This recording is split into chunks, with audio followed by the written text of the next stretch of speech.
In this video, we're going to resume our discussion on development, and I'll be focusing particularly on adolescence and emerging in young adulthood. Now, in the last video, I had talked about the 3 attachment styles that Mary Ainsworth had created for infants, and later researchers have been interested in how our infant attachment patterns actually play out once we reach adulthood. And I had posed a question on the discussion board, and I think you folks had a lot of really good ideas about what this will actually look like in adulthood. Now, the vast majority of us are securely attached, and that's a good thing. And some folks had thought that maybe a secure attachment early on in life might make us overly dependent upon our parents. And there's no evidence for that. It looks like if we have a secure attachment in youth, it leads to the ability to have secure attachments with romantic partners, family members, and friends later on in life.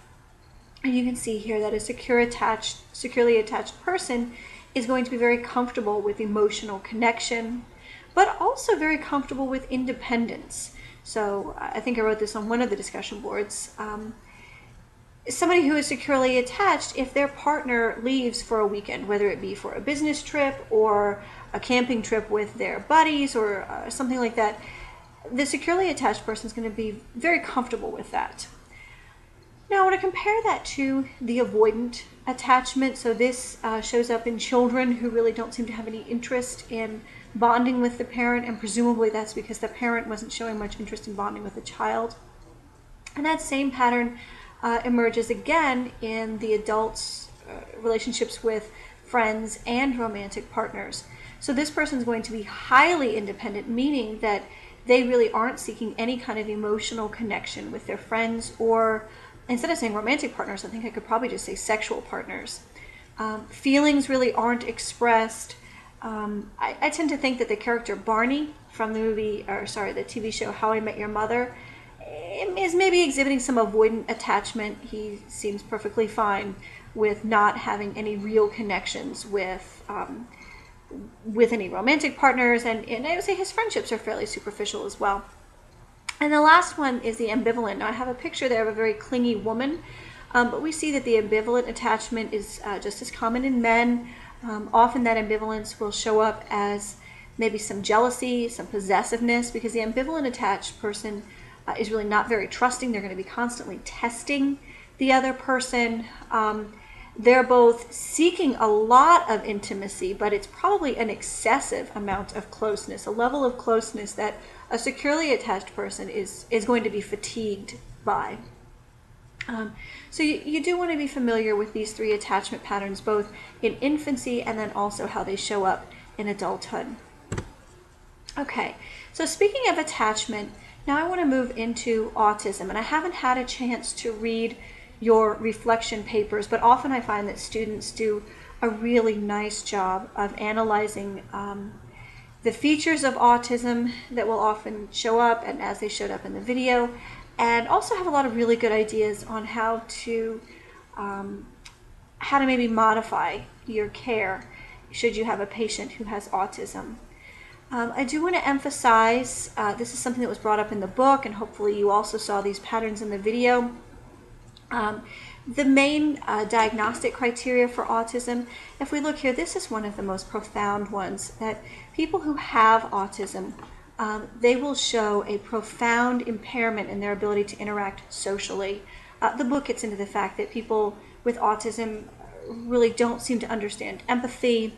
They don't do a very good job of reading facial expressions, and they are often going to be, if they are being social at all, quite often you see a certain amount of social inappropriateness, and it will make other people uncomfortable. We also see a definite impairment in communication.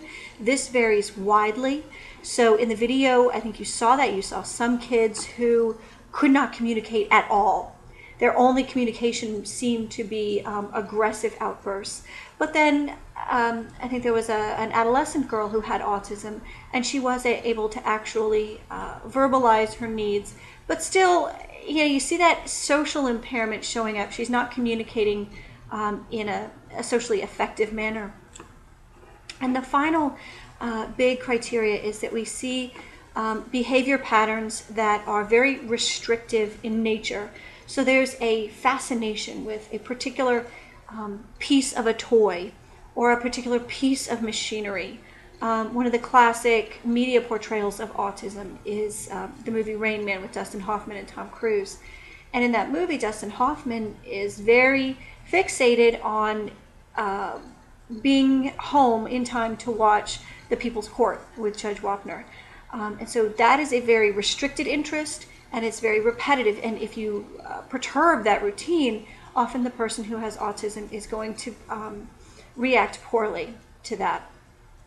It used to be thought that another criteria for autism was cognitive impairment. That's no longer there because autism exists on a wide spectrum, but we do see on average that the typical IQ for a person who has autism is lower than in the general typically developing population. Okay, so what I want to do now is move on to considering some things that you might do to modify your care with somebody who has autism.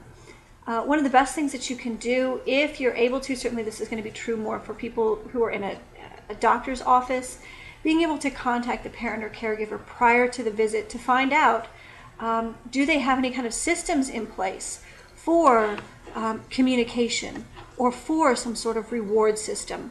To find out, I mean, even if it's not the night before, even to be able to just talk to the parent before going in and interviewing the patient and finding out what are their routines, what kinds of things are they fixated by, and maybe you can use that to your benefit. Find out, are there any questions or behaviors that I should avoid because it will set the person off.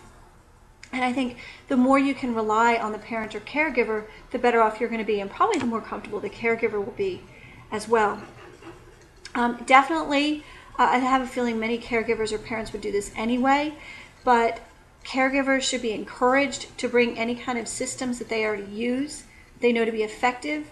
And then importantly, as a healthcare provider, it's really valuable if you can kind of take their lead and actually make use of whatever they bring in. So a communication device might be something electronic, or it might just be a whiteboard where they're perhaps drawing images instead of using words. Many people with autism who are going through some training, special education, will have a reward system set up already, and if you can work with the parent to make use of that, your experience might be a little bit easier.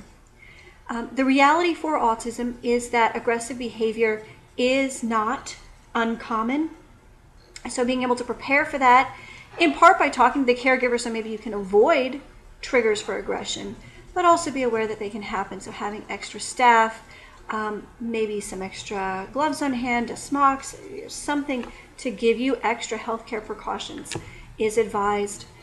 Definitely to prepare your environment to reduce distractions. So that's going to be noisy machines.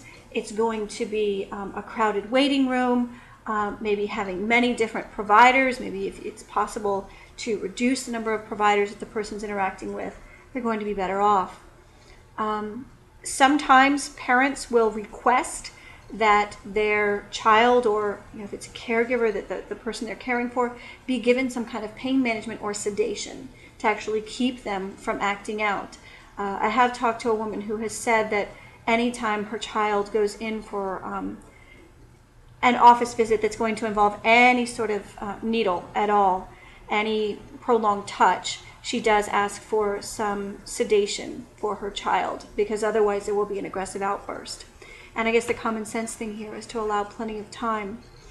There are certainly other suggestions, but these are some of the big ones that I've come across. Now I want to talk a bit about adolescent development. I have just a couple of summary points here that I pulled from my reading of the textbook. Certainly one of the major hallmarks for adolescence is we see a big burst of development in the frontal lobe. And as we've emphasized throughout the semester, the frontal lobe, in particular the prefrontal cortex, is very involved in planning, abstract thinking, reasoning, organization, inhibition, those executive functions. And so typically in adolescence, we see this really nice development of these more mature cognitive skills. And of course, adolescence is when a person's going to hit that formal operation stage. So we do see the hypothetical reasoning, logical reasoning, and abstract thought coming up. Of course, all of these wonderful things are sometimes counteracted by what happens with hormones. So we have the development of secondary sex characteristics, definite increase in the activity of testosterone and estrogen and other sex hormones. So you have this big burst of fairly evolutionarily old drives that are coming out through the hypothalamus and the amygdala, and thankfully the frontal lobe is there to try to hold those things in check. So to a certain extent, adolescence is almost a war between those sex hormones in the hypothalamus and the frontal lobe and social constraints. Now, in addition to that sort of war or conflict, a big thing for adolescent development is the emergence of the person's identity. Who am I? And I'll talk more about that in the next couple of slides. Certainly with adolescence, we see this nice transition from focusing heavily on parents, moving more to peers, and as I've already emphasized, the kind of attachment patterns we see early in life show up again and again as the person matures, and we see that attachment pattern in both friendships and romantic partners. The big thing with identity is essentially in order to form our identity, we begin to go through a number of what have been called crises. And in this case, the identity crisis simply means that a person is spending a lot of time thinking about who am I? What are my values? What are my priorities? So it's not like all of a sudden, bam, your identity has crystallized. Often different aspects of our identity will crystallize at different points in time. So for example, your religious commitment. That might be a component of your identity that crystallized a long time ago. Your occupational choice. That may have crystallized already, or maybe some of you are in crisis right now. You're really analyzing what kind of occupation do I want to do? What are my strengths? What are my challenges? You want to think about what is my role as a potential parent. How do I see myself? Do I see myself as a parent or not? These are all different aspects of your identity. Some of them are going to you will arrive at a commitment, and others you're still going to be deciding on for a while. So the crisis phase is really that thinking phase where you're evaluating who you are. And then once you arrive at a decision, we would say that you have come to a commitment. But to be fair, even though you may have committed to a particular occupation, 10 years from now, it's entirely possible you could go through another crisis. All right, so just because one has hit a commitment doesn't mean a crisis will never again occur. One of the big researchers for identity formation, his name is James Marcia, and he has argued that the formation of a piece of a person's identity typically shows up in one of 4 different patterns. Now, he defines these patterns based upon whether or not the person is currently or never experienced a crisis, that really thoughtful phase. Now, I'm going to think about both political identity, career identity, as well as religious identity. And as I'm going through here, I want you to think about yourself. We see identity foreclosure quite often with religion. So often we don't really experience a particular thoughtful crisis where we're really evaluating what are my religious values, who am I, what do I believe. Often we will form a commitment. I am a committed Catholic, for example, and I haven't really thought about what it means to be a Catholic, so I've never actually gone through a crisis, but I've already formed a commitment. And so Marcia would say that that case is known as identity foreclosure. Now, if you have never really given something much thought, and you also haven't committed to anything, Marcia would call this identity diffusion. I tend to call it the meh stage. So for example, I think a lot of young people have never really thought about what their political values are, and they also haven't really committed to any political ideology either. They're kind of just free floating out there. And so, where's that dark on cursor? There we go. Marcia would say that's the identity diffusion or the meh stage, as I call it. All right, so let's say you are currently experiencing some kind of crisis. Let's go with career identity. You are really thinking about, what do I want to do for a living? And you haven't arrived at a commitment yet. You would be in moratorium. Moratorium, more thought necessary. That's kind of how I think of it. Others of you maybe have already gone through your crisis. You've really evaluated what you want to do for a living, and you have committed. You know that you want to be a respiratory therapist, and you have committed to that. So Marcia would say you've hit identity achievement. So I really encourage you to kind of use this chart and figure out, where are you in terms of your religious identity, your political identity, and your occupational identity. Okay, so that identity formation is a big thing in adolescence, but it also shows up in the phase that we now know as emerging adulthood. Emerging adulthood is a developmental phase that 25 years ago didn't exist. This idea has really only come up fairly recently, and it's because so many people have almost a prolonged adolescence. For myself, as an example, I went to college and then graduate school. So really, much of my late teens and mid-20s, I was kind of in limbo. I wasn't quite an adult because I didn't have a job, I didn't have a kid, I didn't have marriage.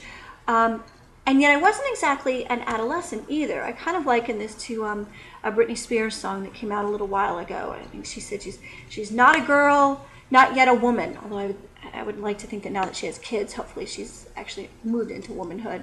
But in terms of the characteristics, we still see a lot of identity exploration. Who am I? A lot of trying to figure out values.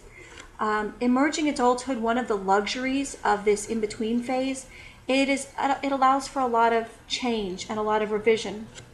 Maybe you start in one direction with your occupation and decide that's not for you, and decide something different. So a lot of instability in this phase.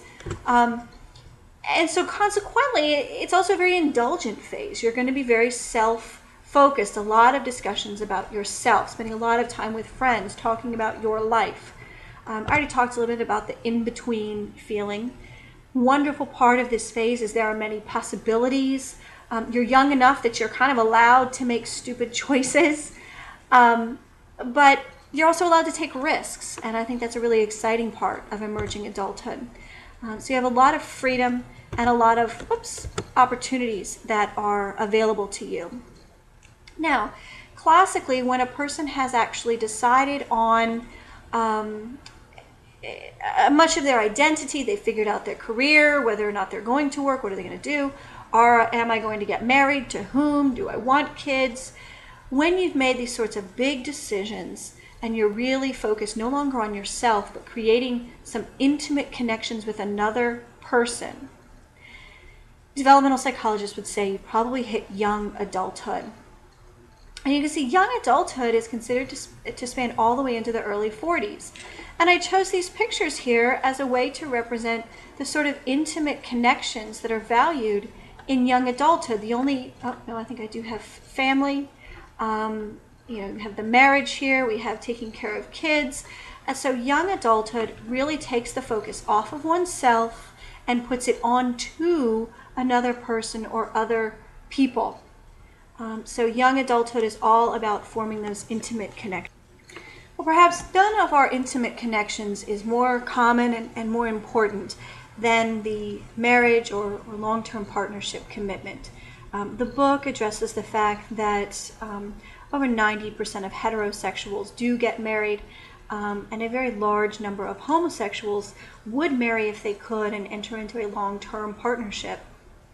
Now, what I want you to consider as part of your second discussion board question is what makes for a good marriage.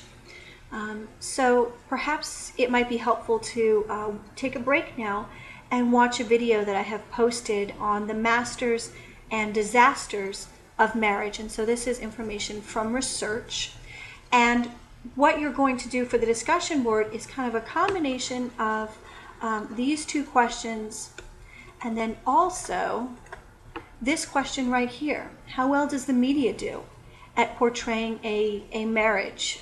Are the ones that are being portrayed, are they masters, are they disasters, do they look anything like marriages that you know of? And so the discussion board is going to ask you to analyze a particular media marriage and its strengths and weaknesses.